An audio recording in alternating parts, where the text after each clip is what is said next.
Bagong programang pangkalusugan ni Pangulong Marcos, inilunsad sa Bohol, libreng konsultasyon, gamot, at tulong para sa mga estudyante.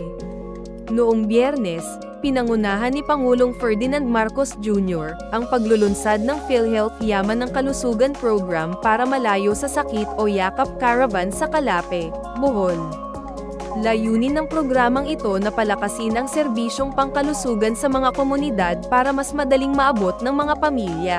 Kasama ng Pangulo sina Education Secretary Sonny Angara at PhilHealth Acting President Edwin Mercado, patunay ng patuloy na pagsuporta ng gobyerno sa kalusugan at edukasyon ng bawat Pilipino sa ilalim ng bagong Pilipinas.